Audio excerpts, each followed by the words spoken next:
Bonjour, que cette journée vous soit belle et bonne en compagnie de notre Dieu.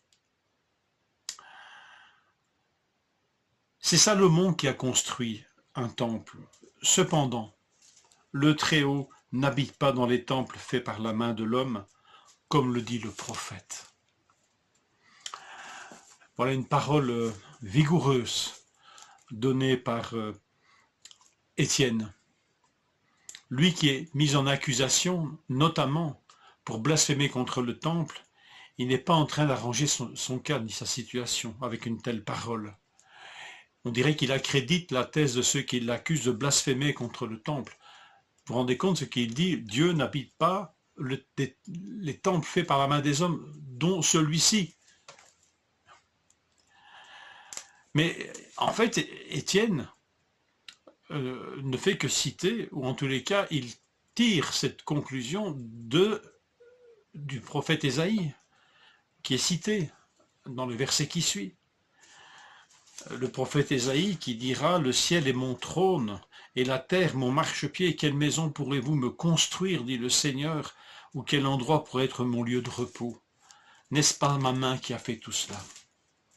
Si l'homme ne comprend pas que le seul sanctuaire significatif, c'est la création elle-même, sanctuaire divin, alors là, on peut remettre alors à la place ce qu'est un temple fait par les hommes, même s'il est prestigieux et beau. Mais finalement, les cieux des cieux ne peuvent le contenir. Et quelque part, ici, Étienne fait référence aussi au bâtisseur du temple, Salomon, c'est Salomon. Or, Salomon, dans sa prière, lors de l'inauguration du temple, voilà ce qu'il dit.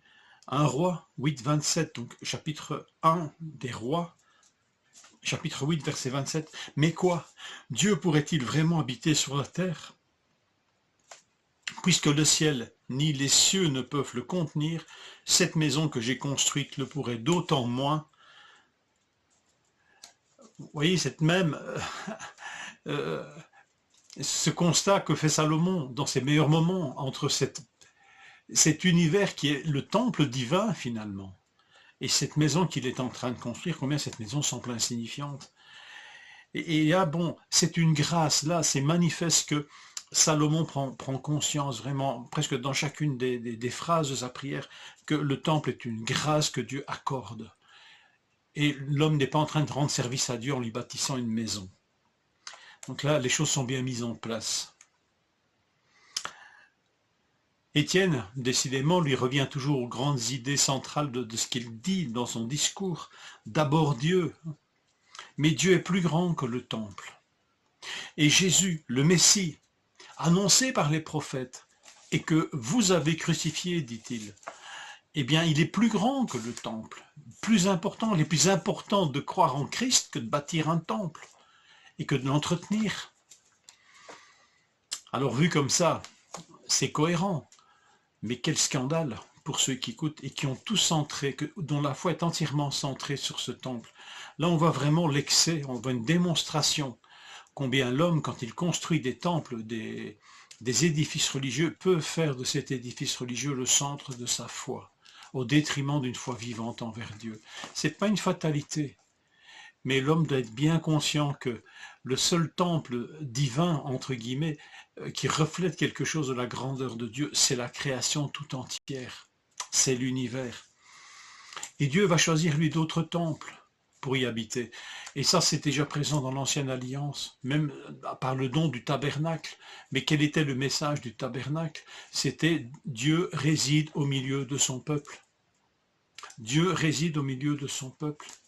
Et cette vérité est réaffirmée et développée, portée à son à sa grandeur la plus absolue, parce que Jésus nous enseigne. Le Nouveau Testament nous dit aussi que nous sommes, nous, chrétiens, temples du Saint-Esprit. Nous sommes des pierres vivantes d'un édifice spirituel dans lequel Dieu habite, mais Dieu habite au milieu de son peuple. Alors que ce peuple est un temple prestigieux ou pas du tout, ou se réunit comme les chrétiens vont le faire finalement dans le livre des Actes, dans des maisons, peu importe. Parce que c'est là où le peuple de Dieu est que Dieu réside. Et c'est là qu'est son temple. Alors, si ces hommes, poussés par la grâce et l'amour de leur Seigneur, ont construit des temples et des maisons, ben tant mieux. Mais la leçon reste. Faisons attention que ce temple ne prenne pas la place de notre Seigneur. Alors voilà, le déconfinement arrive, j'entends de ci, de là, quand est-ce que nous pourrons nous revoir, quand est-ce que le culte reprendra. Bon, pour l'instant, ce n'est pas encore à l'ordre du jour, mais que dans notre aspiration, les choses soient toujours bien claires. Quand nous disons que nous souhaitons nous revoir ou célébrer un culte, j'espère que chez nous, ça veut toujours dire je veux revoir d'abord mes frères et sœurs. Je veux profiter de cette communion parce que là est, dans cette communion fraternelle centrée sur Christ, là est le temple de Dieu. Alors, bien sûr que ça fera plaisir de nous revoir aussi dans cette maison et dans ce temple et dans cette église. Mais j'espère que c'est dans cet ordre que nous aspirons à ces retrouvailles. D'abord, mes frères et sœurs, et dans la maison de Dieu, ça c'est bien. Mais d'abord, mes frères et sœurs. En tout cas, c'est ce que j'aspire moi. J'aime notre église, notre bâtiment, mais je sais que le cœur de la foi, le cœur le temple de Dieu, c'est vous. C'est vous les pierres vivantes. Et il me tarde de vous revoir pour cela, de célébrer le Seigneur dans ce temple vivant. Amen. Bonne journée.